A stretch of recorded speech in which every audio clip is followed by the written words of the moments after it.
very good morning to one and all. Good morning, students. Welcome to the e-learning classes. So today we are going to discuss intermediate first year economics, 7th chapter, national income analysis. So today we are going to discuss 7th chapter, national income. What do you say in our Telugu language, national income? Jatiya Adayam. So today we are going to discuss, children, about national income. So let us discuss first with the definition. What is a national income? National income, the definition is, it is the total market value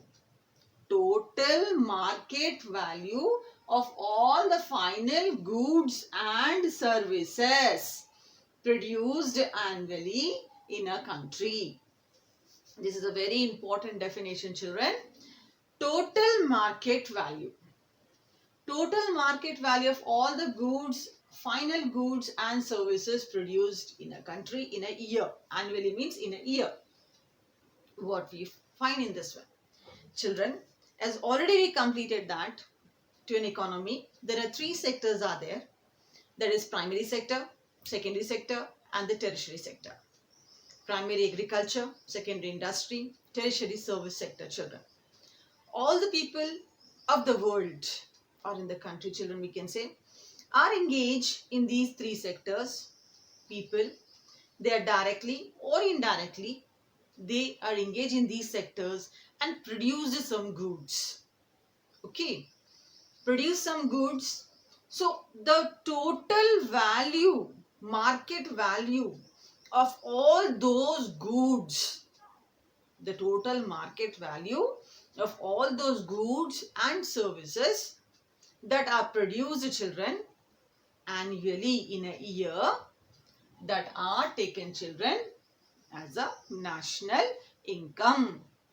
So national income is the total market value of all final goods, final, not intermediary, of all the final goods means, children, that are ready to sell. All the final goods, the value that are produced by three sectors in the economy, children, that market value of that goods and services are called as national income. So what we can say, this national income, it is defined by the two types of the two economists, children, traditional economists and the modern economists. In a traditional economist, Marshall, Pigou and Fisher, these are the names of traditional economists. They explain national income in their own way. Traditional means classical economist, children, old.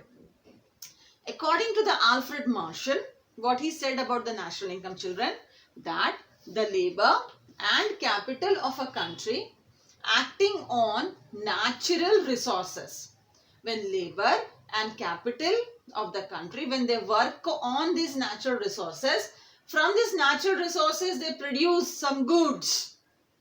Okay, goods annually, a certain net aggregate means total, certain net aggregate of commodities. Commodities means goods, either material goods or the non-material goods, including services, called as national income. So what is the definition given by Marshall, children? Marshall, he explained that when the labor and the capital of the country, they work on natural resources, okay, they produce certain goods and services, okay, the net total of all the goods, commodities and services, okay, of that country is called as national income. Modern economist by the name Kuznets, he explained national income as that national income is the net output of commodities and services. Commodities means what, children? Goods. The net output of goods and services flowing during the year. In a year, children, from the country's productive system to the hands of country's consumers. To the hands of country's consumers. So what is, children, Kuznets, he explains? The national income is the net output. net output of commodities and services flowing during the year. The whatever the output of goods and services that are produced in a year. So from where it is flowing? From producer's hand to the consumers. Consumers means we. We are not producing it, children. We are using the goods. So from the producers to the consumers, that are called as national income. So this is the definition of national income, children. In exam, you are supposed to write this definition only, children. This is the definition given by the classical traditional economist Marshall, and this is the definition given by Kuznets. So, after this definition, children, what we have to learn? We have to discuss, children, factors that determines national income. Means on what are the factors on which national income of a country depends. Okay, so now factors that determines national income. Children, now these are the determining factors of national income. What are the determining factors? Natural resources. On natural resources, national income depends. On quality and quantity of factors of production, national income depends. On the state of technology, national income depends. And on the political will and stability, national income depends. Now, let us discuss one by one all these factors.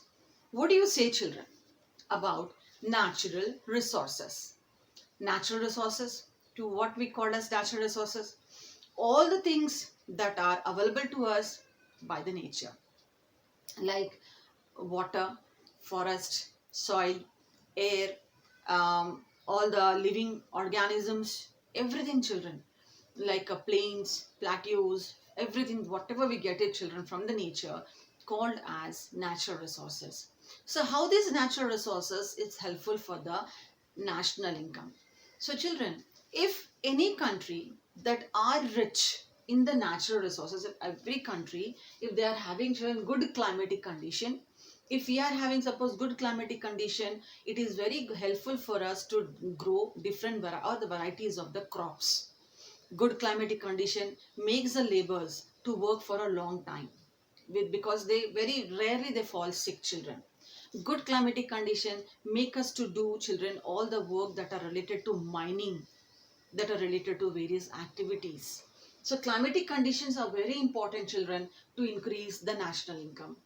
Geographical factors, children, geographical factors, here we find the plains, plateaus and the mountains. If any country, suppose, just take an example, if any country that are completely, we can call it geographical areas, completely we can say it is like filled with, it's with desert area. Imagine, can we say that that country is developed one? Example, Rajasthan, we are having the state in our country. Rajasthan is, we can find most of the areas of Rajasthan are filled with the what you call sandy soil, not suitable for agriculture, not suitable for the construction of the buildings, and etc. etc. So these type of areas are not suitable to increase the country's income. If any country we can find it is filled with all mountains, it is difficult, children, to construct roads, buildings, industries, doing agriculture. This type of area is also not suitable, children, for the development purpose. Like that, geographical area are playing a very important role, children. If the complete the area we can find that are having a good geography, children, about the land and all the things that we get from the land, it's good, then we can say that, children, yes, the national income is increased. If the land is not good, soil is not fertile, if the air is not fresh, we find that, children, completely it is not helpful for the development of the country. Followed by fertility of soil. You are very close to the agriculture, children, how the soil quality is playing a very important role. If soil is good, good cultivation. If soil is not good, not a good cultivation. So soil, fertility of soil is playing a very important role. For example, the India, as is very famous, children, throughout the world for our good agricultural production. Okay, because we are having good soil. So based on this good agricultural production, children, what we are doing, we are supplying our agricultural products to those countries that are very backward in agriculture. So by this way, what happens, children, we are able to get income for our country by selling our agricultural products to the other country. So is it not, children? The fertility of soil is also very good. Followed by mines. Children, mines, minerals. If we have the good source of minerals, that will be very helpful for development of industries and the various aspects. So mine sector should be good, children. Mines, minings should be good in the country for the development. Then fuel. You know, children, fuel resources, fuel in the sense we say, no, children, petrol products, petrol resources. If any country is rich in these resources, children, we can say that no need to pay money to get petrol from the other country. Okay, so national income is also depends on, because this fuel resources is helpful to increase the income of the country. If we are having all these resources and if we are not having petrol with us, so whatever we are earning, children, from these four things, four areas, we have to spend here to purchase the petrol from the other countries of the world. How can we say that the national income is good then? So if any country wants to develop, children, any country's development depends on all these natural resources, then only we can say that national income will increase. So this is a factor, first factor on which we can say that it helps to determine the national income, that is natural resources. Now after this one, children, we are having the next one, quality and quantity of the factors of production. Quality and quantity. What is quality and quantity, children? First of all, what is factors of production, children? Remember, factors of production means land, labor, then capital and organization. Remember, we discussed already these four as the factors of production. Would you say whether the national income depends on the quality and quantity of these factors of production? Yeah, sure. For example, first we take the land. Just now we discuss. Any country's development, any country's income depends on the land. If land is good, we can do, children, good cultivation. If land is good, we can establish good industries, industrial areas. If land is good, it is helpful for the people to settle, it is helpful for the people to move. So land is playing a very important role. Okay, as one of the factors of production. So national income also depends on land, followed by labor. Labor. What is a labor? Any person who works for the sake of money. So person who is educated, he uses mental power, that is his knowledge, to earn the money. A person who is illiterate, he uses physical power, that means he's ready to bear the loads. Like how the other people, they work, children, in construction area. Those people, they work and they earn money. So a country's national income, if there are more educated people are there, if there are more educated laborers will be there, country will develop. If laborers are uneducated, they are not trained, it is difficult for a country to develop. That means the quality of labor is important for national income. Okay, then capital. Capital like buildings, machineries, tools, etc. comes under, children, capital. Okay, investment. So capital is also playing a very important role for national income. Followed by organization. Organization means the experts who handles all the other factors of production, who manage all the other factors of production. If these people are good, national income will increase. His business will increase, and directly or indirectly, the national income will also increase. So we can say that, children, the quality and quantity of land, labor, capital, organization is helpful to increase the national income. I hope it is clear, children. So this is the second one, quality and quantity of factors of production. Now, after the quantity and quality of factors of production, we are having, children, the third one is the state of technology. What do you say, children, whether the technology is helpful for increase in the national income? Yes, we can say that output and national income are completely influenced on the level of technology. So this optimum utilization of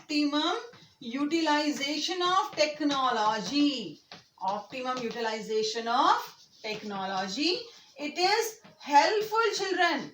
It is helpful for the increase in national income. Technology is good. If technology is good, country's progress will be good.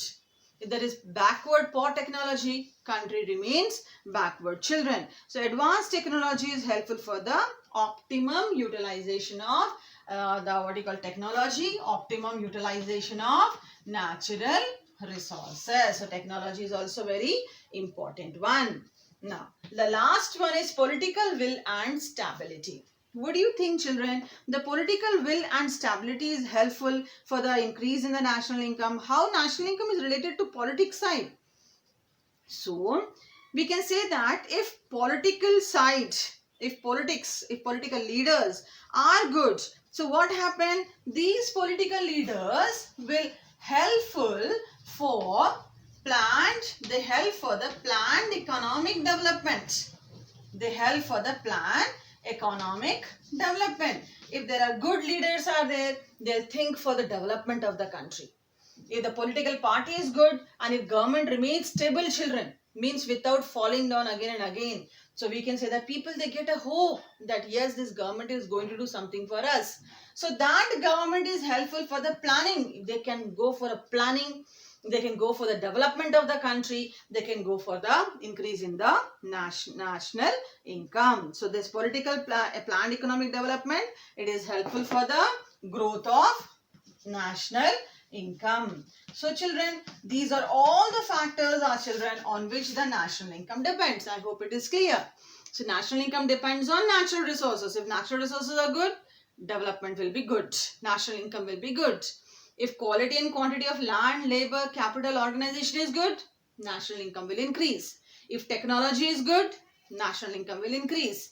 If political will means their wish of the political side, if they are good, national income will increase. So children, these are the 4 factors on which the national income depends.